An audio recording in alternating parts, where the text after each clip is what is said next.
Hello, everybody. Welcome to Conversations with Jane this week. Jane C. Phillips is a psychic medium, a medical intuitive, and a paranormal investigator.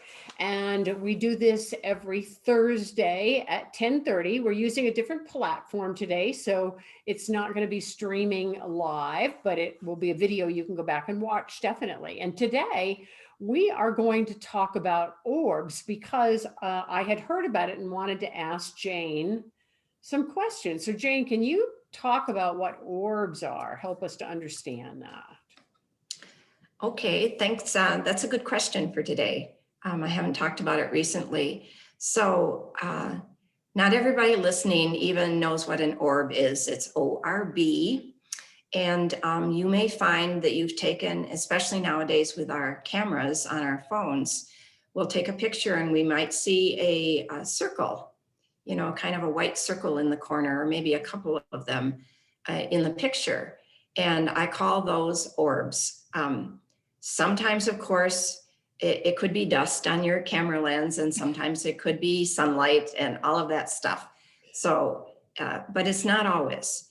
And so an orb for me is some sort of spirit activity. And I first learned about this quite a while ago, probably 20 years ago. I was at taking some psychic classes in 2005, and we were talking about orbs, and I didn't know what they were. So I decided, did I have a smartphone? Probably not very smart back then, but I think I could take some pictures with a digital camera. And I went to an event in Toronto where there were all these spiritual healers. And I said, I'm going to take pictures of orbs in my room and all of that. And I didn't know what they were. I just knew that they were probably spirits of some sort. And so I took lots of pictures, and I probably have 5 out of 100 that had some orbs in them. And since then, I experimented for a while, and I haven't been consciously doing that. I've learned a little bit more about what orbs are. Most of the orbs I see or took in pictures were just hanging in the air. They were just floating there like little bubbles.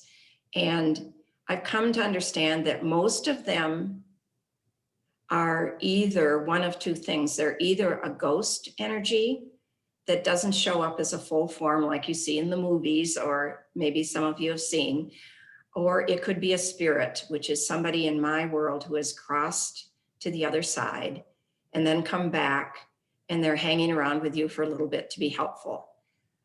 One of the other things that happens with orbs is if you're taking pictures outside, and in my experience, I had a home in northern Minnesota for quite a while. And if I took pictures at night outside, my camera or my phone would be flooded with orbs. And for me, those were more like nature spirits. That was all nature kind of spirit orbs. Certainly after a rainstorm, you take pictures, you're going to see raindrop type things that are orbs, but you'll also find that a lot of nature comes up, and so you'll see that. So if you take a picture and you see something that's floaty and bigger than a speck of sunlight or a speck of dust, you've probably taken a picture of a spirit or possibly a ghost. And on occasion, people have blown them up and actually seen a face. And I've tried to do that. And sometimes I can kind of see a face, and sometimes I just see like a line that looks like a smile in one eye.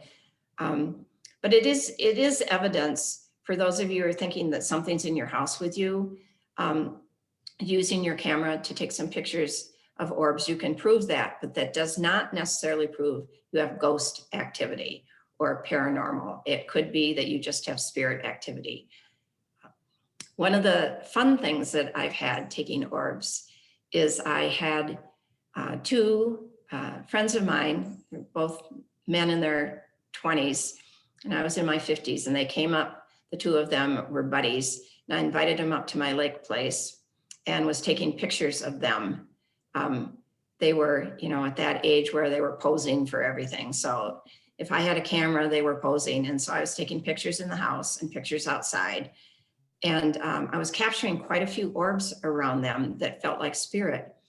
And my most profound picture that I still have and I share with people is one of the guys had lost his grandmother. He was from Mexico and she had died and he had not been able to come back. And I had a picture of him sitting on the hearth of the fireplace in the lower level. And it was just a normal picture. And then I took 2 or 3 and the second or third picture had an orb that was the size of half of his torso. So it was sitting on top of the fireplace and all the way up to his shoulder. Oh, wow. And round. Mm-hmm. And I couldn't see it with my naked eye, but when I was looking at the pictures later, I said, "Who is that?" And he said, "Well, I don't know." And then intuitively I said, "I think that's your grandmother. I think she's come to say hi and to support you." And I took some pictures outside and an orb, because they can change sizes, was near him that was larger than all the others. And so I had a couple pictures of basically a family portrait, though we couldn't prove it, of him. Wow. So if the thing that I might caution you all about is it's fine if you're taking pictures and an orb shows up or you want to take a lot of pictures. One of the things, because I do paranormal work, is if you are working so that you're putting a camera up in the house to prove something's happening. Sometimes you can create, the spirits will get irritated, especially if it's ghost energy that's there. Because it's kind of like someone putting a camera in your bedroom and watching every move you're making, even though it doesn't feel the same to you. In some ways, it's the same to them. So I might make some cautions about that.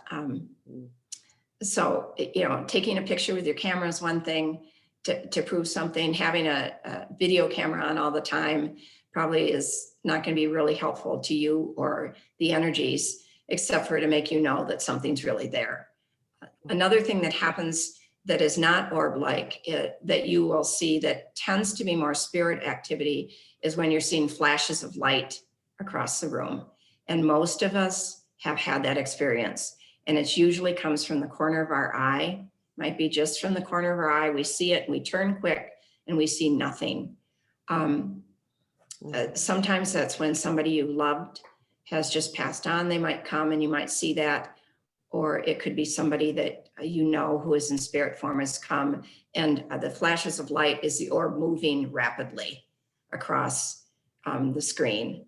So if you're seeing more ghost stuff, you're probably going to see something as more hazy energy, not flash energy, and probably grayer in tone, not necessarily, because not all ghosts are, dark energies, but I just thought you should have a little experience of that. And in the beginning, it was fun for me. It might be fun for you to just see if you have orbs in your house. When the spiritual center where I was taking my psychic training was being remodeled, they took pictures and the whole place was flooded, literally practically no breathing room, full of orbs. And they interpreted that to be the angels were all helping with the sacred work of putting the spiritual training center together. Because they had pictures and pictures and they felt safe in there. They felt protected, the people working. So there's that piece too. And the last thing my guides are telling me to mention is if you have like an altar room where you meditate or pray, or you maybe have an altar of some sort, those rooms tend to be more uplifting and more safe. And you might find that you have more orbs in there as proof of the energies that are there to support you on your journey in this lifetime. Yeah. So if you want to have some fun, get out your camera and take some pictures. if you travel, because you're one of those that likes to travel to haunted places, do be careful, because you can take some energies home with you and you might not be happy. I have somebody who visited Salem and now has 2 months of energy on her, which I'm hoping we got off of, because she was curious. But you can take pictures and see what you get, but do be a little bit sensitive about getting too inquisitive. It's better, I think, safer to do things at your home and see what's there. And you may take out like 200 pictures and get nothing, and then all of a sudden what happened to me, you have the guy sitting next to his grandmother on the hearth. That for me proves there's something more than just us on this planet. So good luck with everything. And we'll be back in a week from now live again. But we did this on a Zoom call because I am teaching on Thursday when we normally do this blog. So thanks, and thanks for hosting this, Pam, as always. Absolutely. Thank you, Jane. Great conversation today. Thanks so much. Yep, great.